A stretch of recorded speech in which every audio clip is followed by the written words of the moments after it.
Hello students, welcome in history class. Well, in the last lecture we had learned about the historiography Indian tradition, chapter 2nd. And in that chapter we had learned about the historiography in the medieval period. And now today we are going to learn the further point of this point. Then now listen carefully, page number 9 and paragraph number 2nd is going on here. Then Bakhar. Bakhar is an important type of historical documents of medieval time. तो medieval time में बखर ये जो है बहुत ही important ऐसा एक historical document वहाँ पे जाना जाता था. It contains eulogies of the heroes and the stories of heroic events, battle, lives and great men. तो इसमें इस डॉक्यूमेंट में वहाँ पे कंटेंट कौन से रहते थे? जो हीरोज थे, मतलब उस वक्त के जो नायक, जो सुपर पर्सन्स वहाँ पे जो थे, उनकी प्रेज वहाँ पे की जाती थी. यूओलॉजी इसका मतलब है प्रेज की जाती थी. तो उनकी प्रेज वहाँ पे की जाती थी. उनकी स्टोरीज के बारे में, हिस्टोरिक इवेंट्स के बारे में, बैटल के बारे में, उनकी लाइफ के बारे में वहाँ पे बताया जाता था. मराठी बखर्स आर वेरियस टाइप्स. तो जो मराठी बखर्स हैं वो अलग अलग वहाँ पे टाइप्स के हैं, जिसमें Sabhasad Bakhar was written by Krishnaji Anant Sabhasad during the reign of Chhatrapati Rajaram Maharaj. तो छत्रपति राजाराम महाराज का रेन, उनका शासन जब चल रहा था उस वक्त ये बखर लिखी गई थी जिसका नाम था सभासद बखर, और जिसके लेखक थे या लिखने वाले जो पर्सन थे उनका नाम था कृष्णाजी अनंत सभासद. तो it is an important बखर for getting information about the rule of Chhatrapati Shivaji Maharaj. तो ये बहुत ही इम्पोर्टेंट ऐसी बखर या हिस्टोरिकल डॉक्यूमेंट उसे हम कह सकते थे, क्योंकि छत्रपति शिवाजी महाराज का जो रूल था उसके बारे में इंफॉर्मेशन देने वाली ये बहुत ही इम्पोर्टेंट ऐसी बखर हिस्टोरिकल डॉक्यूमेंट वहाँ पे मानी जाती है. Then the next part is there, that is Bhau साहेबांची bakhar describe the battle of Panipat. तो नेक्स्ट बखर वहाँ पे है भाऊ साहेबांची बखर, जो डिस्क्राइब करती है पानीपत बैटल को. अनदर बखर एंटाइटल पानीपतची बखर is also about the same event. तो नेक्स्ट एक बखर वहाँ पे बताई जाती है जिसका नाम है पानीपतची बखर. तो ये भी पानीपत के बैटल के बारे में ही वहाँ पे, उस इवेंट के बारे में ही वहाँ पे बताती है. देन होलकरांची कैफियत provides important information about the Holkars and their contributions to the Maratha rule. तो मराठा रूल में होलकर्स जो डायनेस्टी थी उनका जो कंट्रीब्यूशन था उसके बारे में इंफॉर्मेशन देने वाली और एक बखर वहाँ पे बताई जाती है जिसका नाम है होलकरांची कैफियत.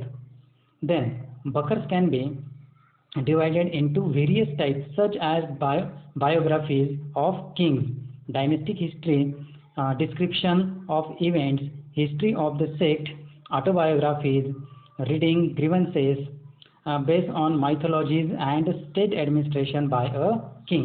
तो ये जो बखर्स हैं वो अलग अलग टाइप में वहाँ पे डिवाइड की जाती हैं. जैसे कि हम कह सकते हैं कि जो किंग्स होते थे, है ना, महाराज, उनकी बायोग्राफीज, उसके बाद डायनेस्टिक हिस्ट्री के बारे में वहाँ पे बताया जाता था. Dynastic history that means the blood line, जो वंश वहाँ पे चलते हैं, घराने वहाँ पे चलते हैं, जैसे चोलाज, पालाज, है ना, ये डायनेस्टीज वहाँ पे थी, उनके बारे में इंफॉर्मेशन बताने वाली कुछ बखर्स वहाँ पे. उसके बाद डिस्क्रिप्शंस ऑफ इवेंट, अलग अलग इवेंट की डिस्क्रिप्शन बताने वाली. उसके बाद सेक्ट की हिस्ट्री बताने वाली, अलग अलग तरह के सेक्ट थे ना, जैसे कि नाथ सेक्ट, है ना, तो इस तरह के. उसके बाद autobiographies regarding grievances based on mythologies and state administration by a king. तो किंग के जो एडमिनिस्ट्रेशन थे, स्टेट एडमिनिस्ट्रेशन, उसके बारे में, है ना, जो भी सारे ग्रीवेंसेस थे, और जो माइथोलॉजी है मतलब रिलेटेड टू गॉड, जो भी सारी चीज़ें वहाँ पे थी, उन सब चीज़ों के बारे में बखर्स में कुछ डिस्क्रिप्शन वहाँ पे दिया जाता था. तो नेक्स्ट पार्ट वहाँ पे है historiography in the modern period. Historiography in the modern period. Then now listen carefully. Modern period की वहाँ पे हिस्टोरियोग्राफी हम जानने वाले हैं. In the 20th century the Indian archaeological exploration and research started under the British rule. तो British rule के under में, जब ब्रिटिश रूल इंडिया के अंदर था, तभी 20th सेंचुरी में आर्कियोलॉजिकल एक्सप्लोरेशन, वहाँ पे एक रिसर्च स्टार्ट हो गया, शुरू किया गया था। तो आर्कियोलॉजिकल एक्सप्लोरेशन मतलब क्या, कि मतलब जो एंशिएंट रिमेन कुछ पार्ट जो है ना, जिसके बारे में सर्चिंग करना, तो ये आर्कियोलॉजिकल एक्सप्लोरेशन है। तो जिसकी रिसर्च 20th सेंचुरी में ब्रिटिश रूल के अंडर में वहाँ पे स्टार्ट हो गई थी। A number of ancient sites were excavated under the supervision of sir Alexander Cunningham, the first director general of the Archaeological Survey of India. तो India के फर्स्ट आर्कियोलॉजिकल सर्वे के जो डायरेक्टर थे, जनरल डायरेक्टर, जिनका नाम है Alexander Cunningham. तो यहाँ पे उनकी देखो पिक्चर बताई गई है, अलेक्जेंडर कैनिंघम, ये उनकी पिक्चर वहाँ पे बताई गई है। तो ये है अलेक्जेंडर कैनिंघम, तो जिनके बारे में हम यहाँ पे जानकारी ले रहे हैं। इसमें ये बताया जाता है कि अलेक्जेंडर कैनिंघम जो थे वो इंडिया के फर्स्ट डायरेक्टर जनरल थे आर्कियोलॉजिकल सर्वे के, है ना।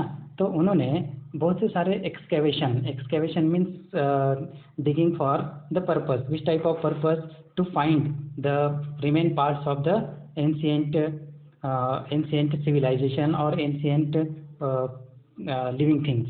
तो उनके बारे में वहाँ पे जो भी सारी चीज़ें हैं वो ढूंढने का काम किया जाता था।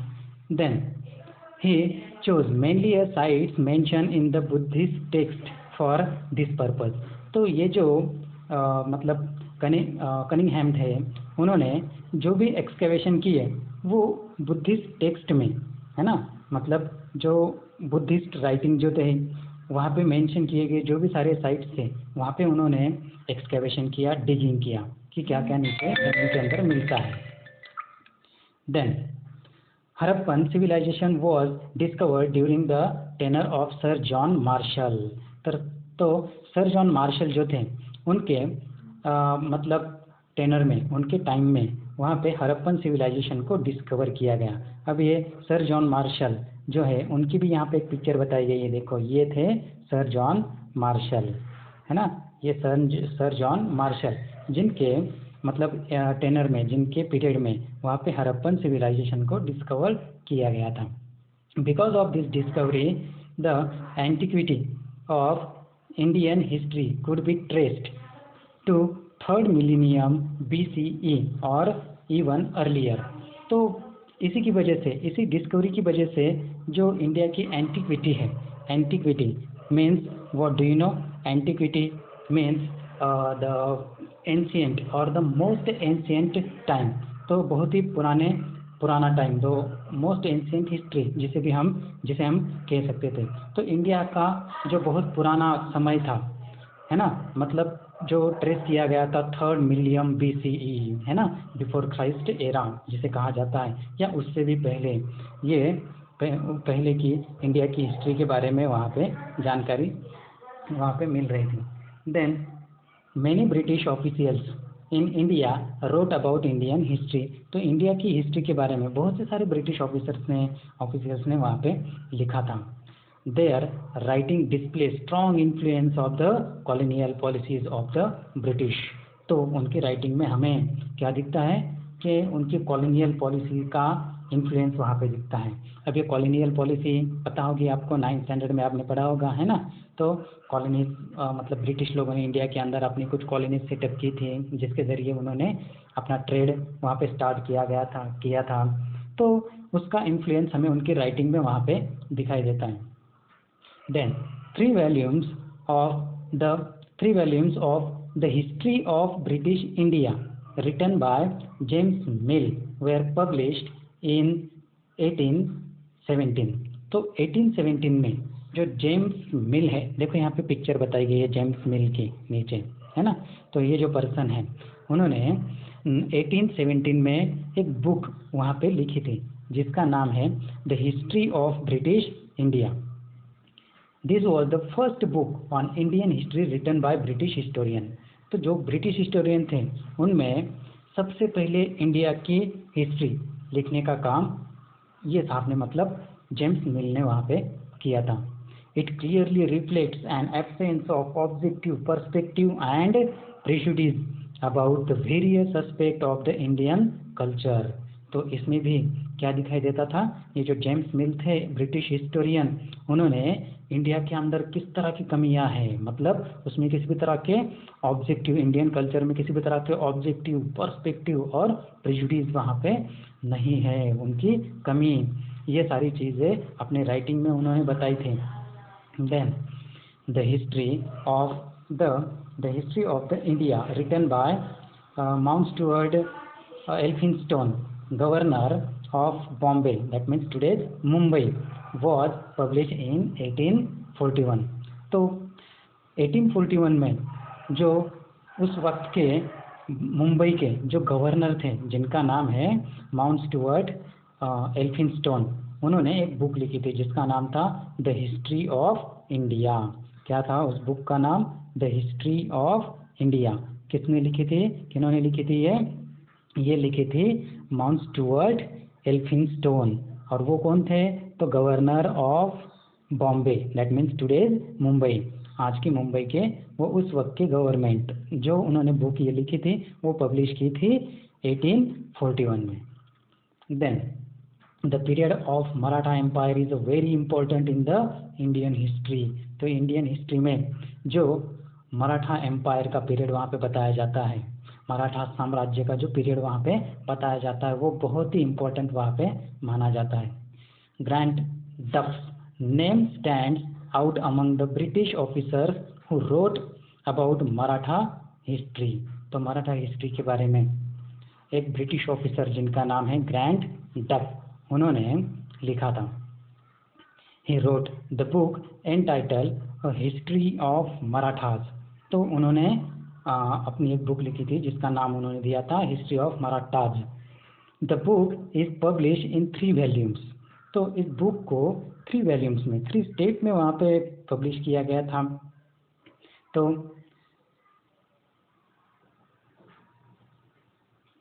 डफ्स name Grand Duff's writing also shows the British inclination of condemning Indian culture and history।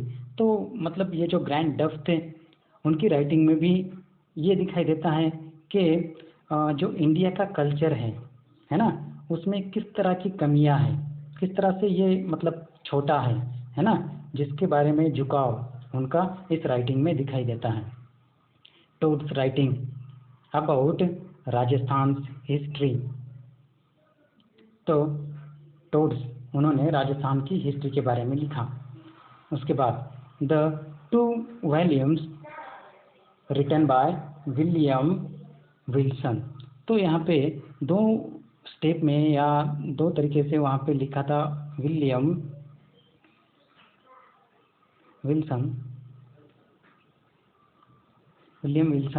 Hunter on Indian history show somewhat impartial treatment of the subject।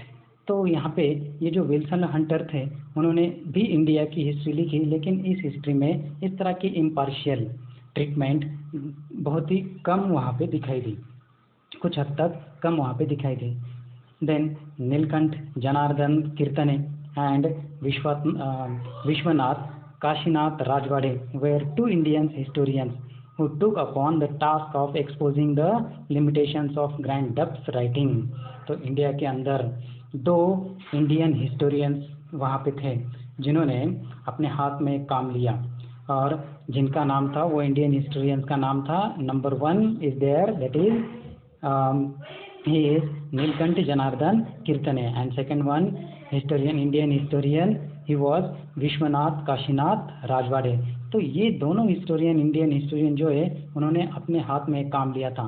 क्या काम लिया था? जो ग्रैंड डफ की राइटिंग थी, उन्होंने इंडियन कल्चर के बारे में जो कमियां वहाँ पे बताई थी उसे एक्सपोज करने का काम इन्होंने अपने हाथ में वहाँ पे लिया था। Okay, then now the next part we will learn in the next